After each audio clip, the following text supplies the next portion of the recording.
Fala galera, tudo bem? Professor Rafael Carlos de Sociologia com mais uma aula super show, super bacana aqui para vocês. E na aula de hoje a gente vai falar sobre pobreza. Não é um assunto muito bacana, né? Mas é um assunto fundamental porque é muito cobrado nos vestibulares. Eu sei que tu tá se preparando também para ser aprovado no vestibular, então fica atento, fica ligado, já pega aí teu caderno, a caneta e vai anotando as dicas da aula de hoje, beleza? Para falar sobre pobreza, os conceitos e as análises sociológicas sobre o tema, a gente vai primeiro destacar o que é pobreza. Se a gente vai falar sobre uma coisa, a gente tem que saber o que aquela coisa significa. Você sabe o que é pobreza? Tem certeza? A gente vai ver daqui a pouco o que a sociologia diz sobre o assunto. Vamos falar sobre pobreza absoluta e pobreza relativa. Vamos falar sobre as concepções naturalistas da pobreza. Depois, as concepções socioculturais. E aí vamos falar de Georg Simmel, pensador alemão, sociólogo importante ali da primeira fase da sociologia e a chamada sociologia da pobreza.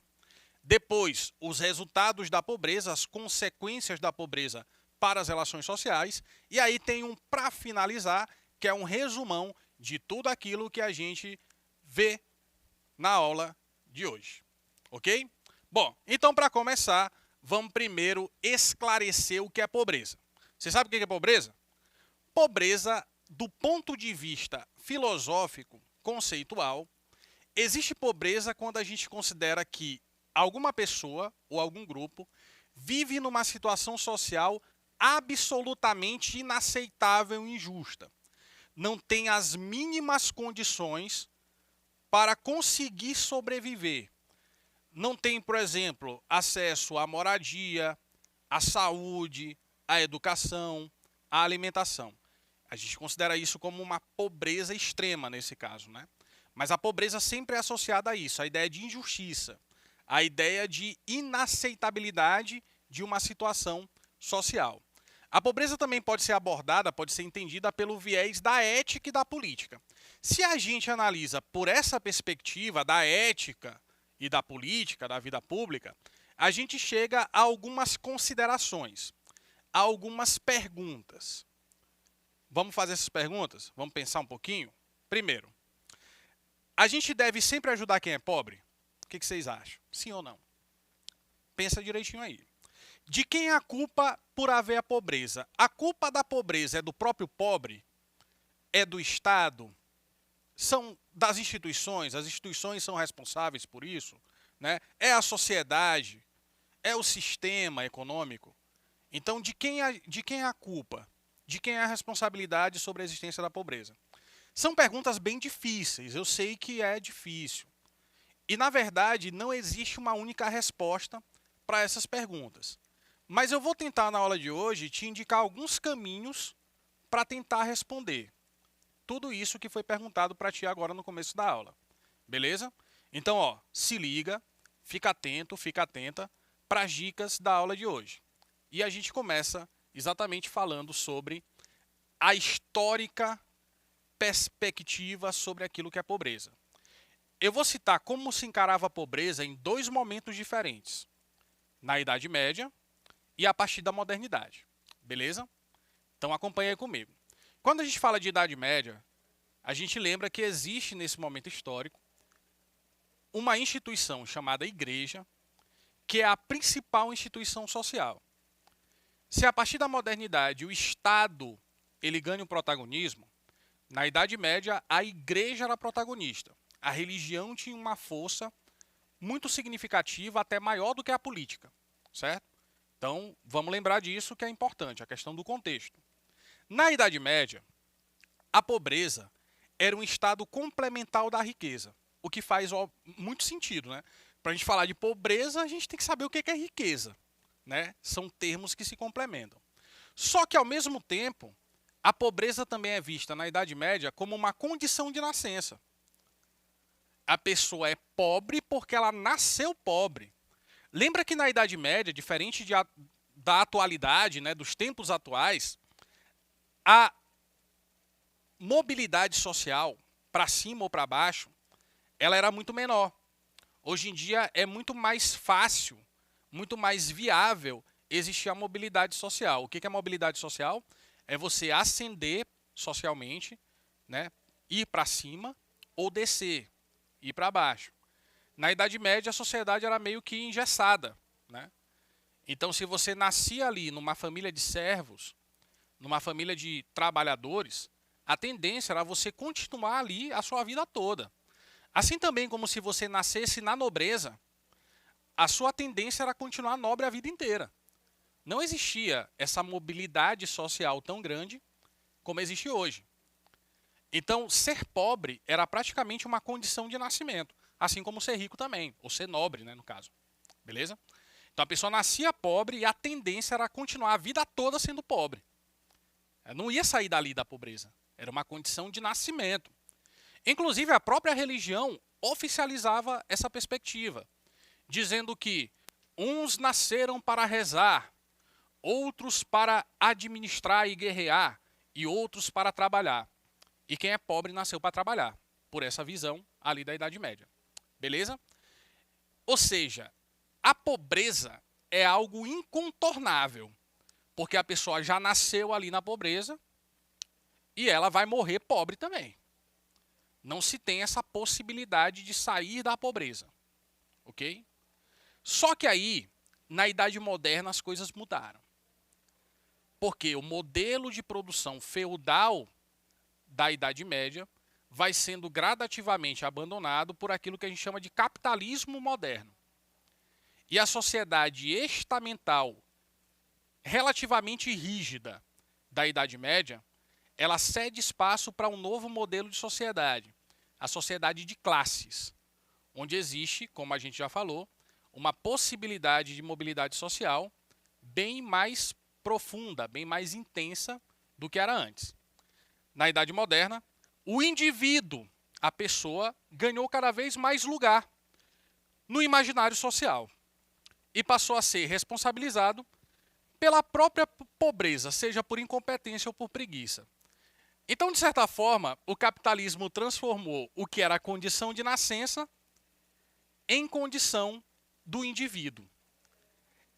Agora, independente de você nascer pobre ou não, você, na visão do individualismo, tem a responsabilidade por ser aquilo que você é. Se você conseguiu prosperar, vencer na vida e trabalhar, beleza, você é visto como um vencedor. Agora, se você empobreceu ou continua na pobreza, você é visto como um preguiçoso, como alguém que não trabalha, que não produz, que é ocioso e por isso é pobre. A culpa do pobre ser pobre hoje em dia não é do nascimento dele, não é de uma condição externa a ele mesmo, mas acaba sendo visto como uma condição própria do indivíduo, certo? Existe essa mudança, portanto, de perspectiva a partir do capitalismo. Existem dois tipos de pobreza, segundo a sociologia. A pobreza absoluta e a pobreza relativa. Deixa eu te perguntar uma coisa, antes de você ver aqui. Você acha que tem algum país no mundo que não tem pobreza? É uma pergunta interessante, né? Mas eu vou te dizer, existem duas maneiras de você responder essa pergunta. Se você considera a pobreza absoluta como critério, a gente pode dizer que existe a possibilidade que tenha alguns países onde não há pobreza, se a gente considera a pobreza absoluta. O que é a pobreza absoluta? É quando falta a uma pessoa ou a um grupo de pessoas necessidades básicas para ela sobreviver, como acesso à alimentação, moradia, saúde, né? Direitos básicos, direitos fundamentais para a pessoa conseguir viver com dignidade. Se falta isso, a gente fala da pobreza absoluta. Por esse critério, a gente pode dizer que alguns países do mundo, né, que tem o IDH, o Índice de Desenvolvimento Humano muito elevado, que tem os direitos sociais garantidos, saúde, educação, segurança e tal, como Suíça, Noruega, são países que, por esse critério, não há pobreza. Mas, se a gente leva em conta a pobreza relativa, aí a gente vai dizer que todos os países têm pobreza. Só que existe a pobreza num grau um pouco maior e a pobreza num grau um pouco menor. Porque aí tem muito a ver com a questão da desigualdade, né, entre os grupos sociais. A pobreza absoluta, ela pode determinar a inexistência da pobreza numa sociedade. Mas quando falamos de pobreza relativa, a gente considera que qualquer sociedade pode ter pobreza. Atenção, pobreza relativa é a pobreza que tem um sentido relativo. É quando a gente compara, por exemplo, os padrões de vida de determinados indivíduos com outros indivíduos na mesma sociedade, na mesma comunidade ou até mesmo em sociedades diferentes. Por essa comparação, que determina essa relativização, a gente pode dizer que há pobreza em todo e qualquer país, em toda e qualquer sociedade. Só que existem sociedades que são mais pobres do que outras. Aí você faz, na verdade, uma gradação do que é a pobreza, do nível de pobreza. Mas sempre vai existir por esse critério da pobreza relativa. Percebeu?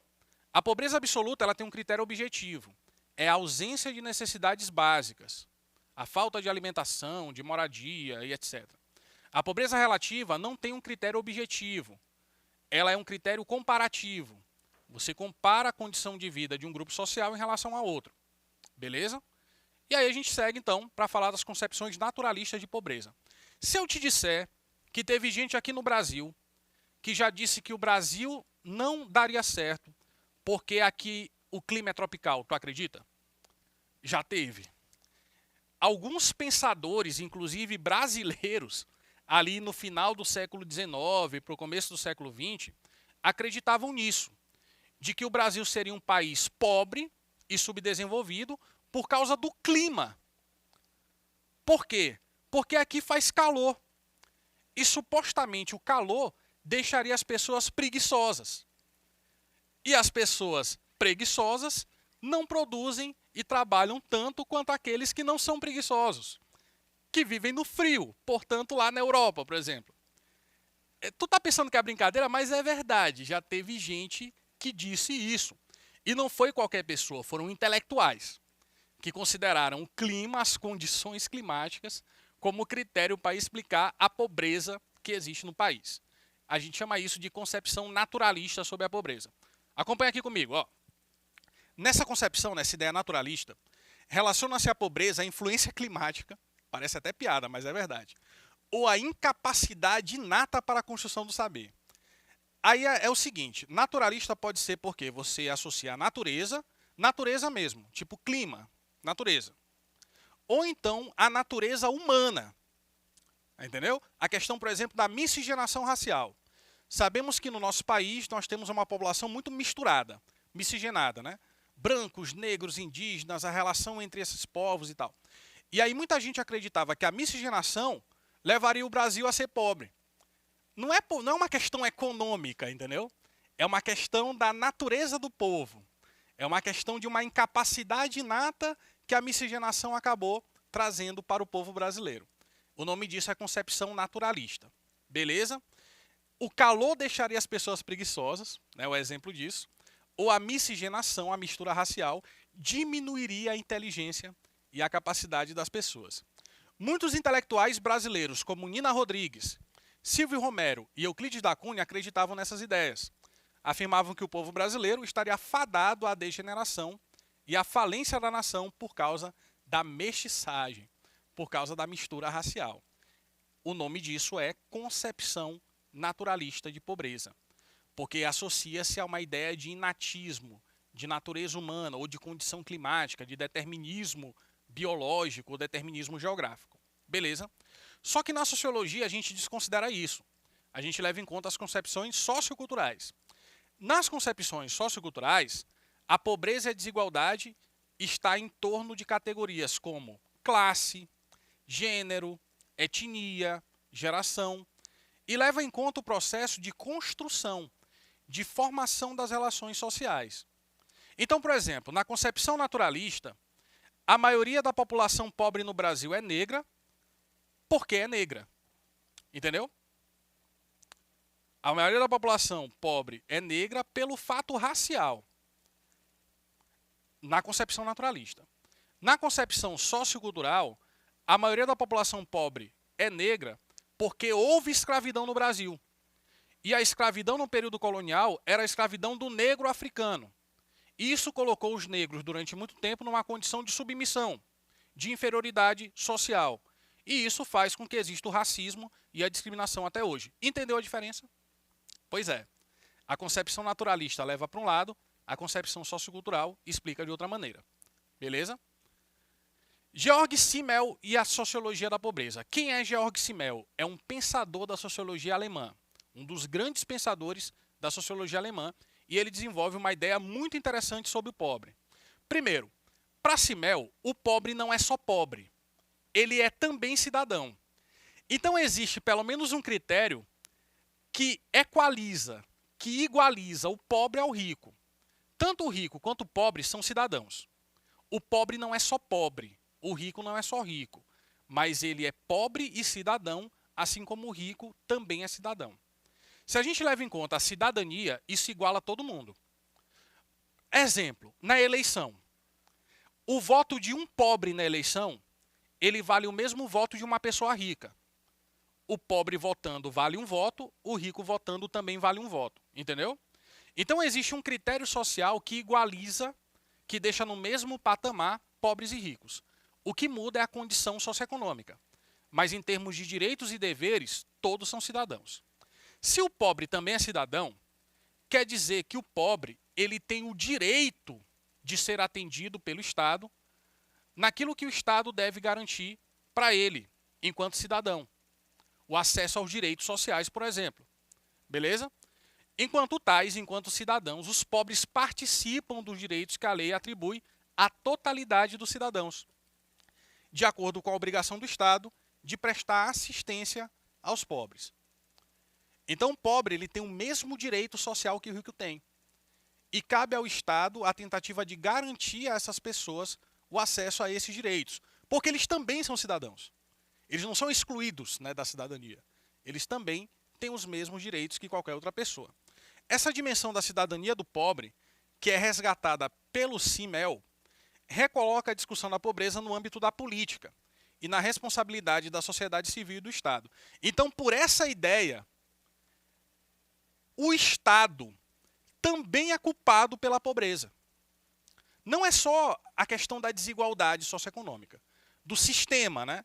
Não é só o sistema econômico que gera a pobreza, mas a ausência de políticas públicas, de assistência social, ou a não eficiência dessas políticas, responsabiliza também o Estado. Porque o Estado, através das leis, garante também para os pobres os direitos sociais. E se eles não são atendidos, é porque o Estado não tem competência para atender esses direitos, para garantir esses direitos a essa população. Aquela primeira pergunta lá, lembra? De quem é a responsabilidade pela pobreza? Segundo Simmel, ela também é do Estado. Ela é característica do sistema econômico, obviamente, das desigualdades sociais, também, das relações sociais, ela é estrutural, mas o Estado, o poder público, também tem sua parcela de responsabilidade na existência e na manutenção da pobreza. Exatamente porque é omisso, ou porque não é competente o suficiente para garantir a esse grupo social os direitos que eles deveriam ter acesso. Certinho?